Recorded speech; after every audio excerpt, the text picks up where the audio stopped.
Ah, hey, how's it going? This is Peter Ramos doing it up on YouTube. This is video 1-1, version 6.085.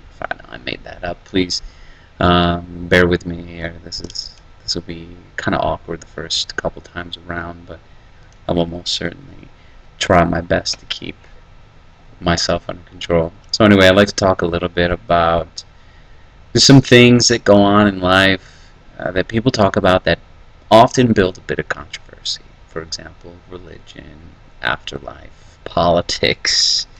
Just about any time you engage somebody in these conversations, it gets a little excited, a little heated, maybe a little out of control. Everybody's ready to duke up and defend what they believe in. Well, let's take a couple moments and let's talk about specifically just afterlife and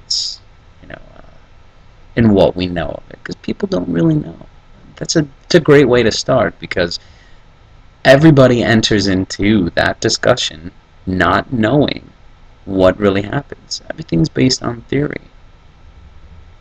So, um, our physical form, the human body,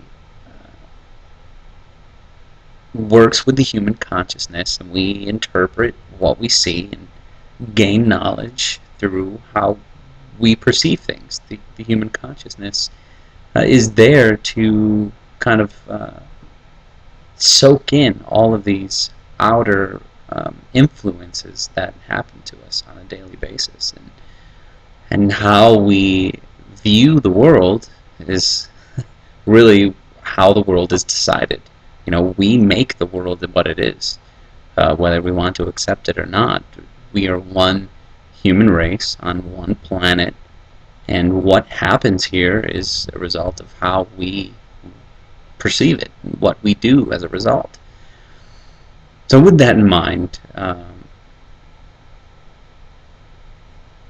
tried to look beyond the controversy a little, to think about the things that unite us.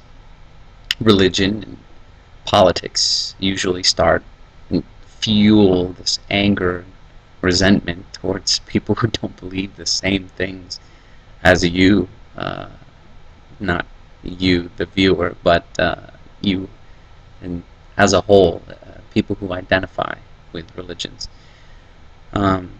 Regardless of the belief system, we all have a desire for human interaction. I mean, people are willing to talk about it, and whether they like or don't like getting angry at each other, still the interaction continues.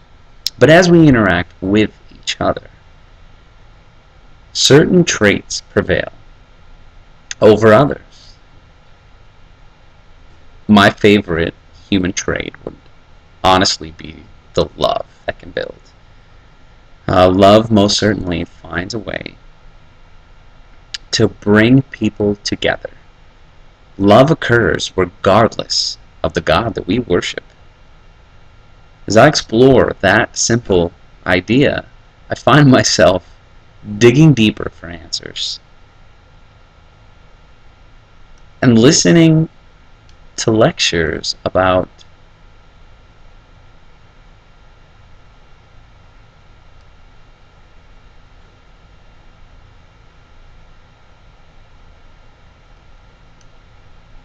religion, God, love, and spirituality, and the end result is usually more unanswered questions.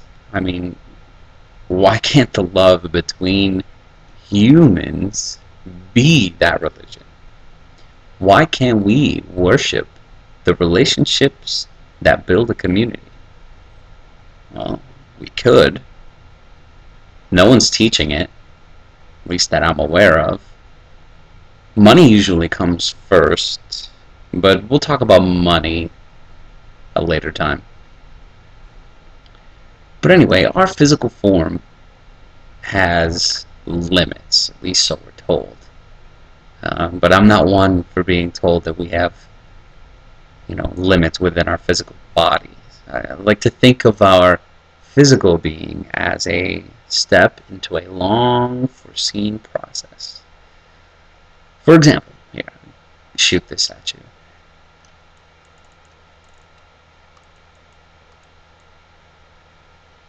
Drift away from where you are right now.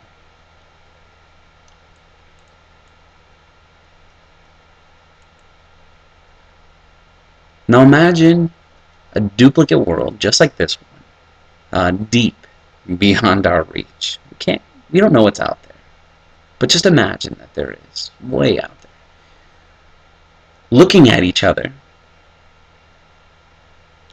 and finding out that if there is in fact something out there, our Earth is a grain of sand on an open beach. A beach that is huge. Whether it has an end, doesn't matter. But the point is, we are just a grain of sand on that vast beach. Putting things into that perspective, you'd be very naive to think that we were the only ones with a planet that can inhabit some life.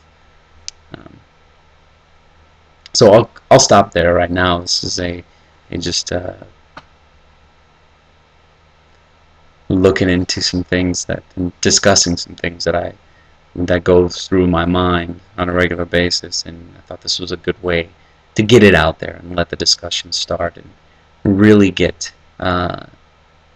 everybody's focus back into the things that really matter. And what matters is each other. We have to take care of each other. Bottom line.